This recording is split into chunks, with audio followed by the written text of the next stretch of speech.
முன்னாள் வெளியுறவு செயலாளர் ஹர்ஷ்வர்தன் ஷிங்லா உள்ளிட்ட 4 பேரை மாநிலங்களவை நியமன உறுப்பினர்களாக குடியரசுத் தலைவர் திரௌபதி முர்மு பரிந்துரைத்துள்ளார். கலை, இலக்கியம், அறிவியல் மற்றும் சமூக சேவைகளில் சிறந்து விளங்குபவர்களை கௌரவிக்கும் வகையில் மாநிலங்களவைக்கு 12 நியமன உறுப்பினர்கள் நியமிக்கப்பட்டு வருகிறார்கள்.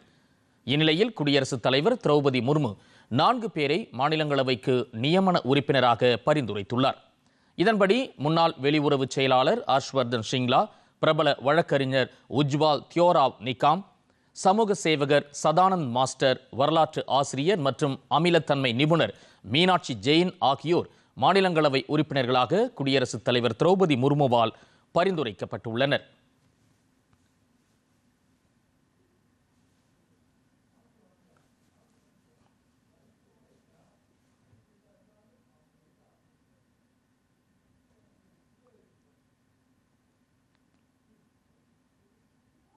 இது தொடர்பாக மத்திய உள்துறை அமைச்சகம் வெளியிட்டுள்ள அறிக்கையில், முன்னாள் வெளியுறவு செயலாளர் ஹர்ஷ்வர்தன் ஷிங்லா தாய்லாந்து தூதராக பணியாற்றியவர் என்றும் 2023ஆம் ஆண்டு இந்தியாவின் தலைமையில் நடைபெற்ற G20 உச்சி மாநாட்டிற்கு ஒருங்கிணைப்பாளராக பணியாற்றியவர் என்று தெரிவிக்கப்பட்டுள்ளது.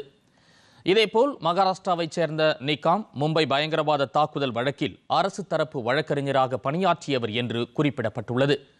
கேரளாவைச் சேர்ந்த சதானந்த் மாஸ்டர் கல்வித்துறையில் நீண்ட காலம் பணியாற்றியவர் என்றும், அரசியல் வன்முறையால் பாதிக்கப்பட்டு அவர் தனது 2 கால்களையும் இழந்தவர் என்றும் கூறப்பட்டுள்ளது.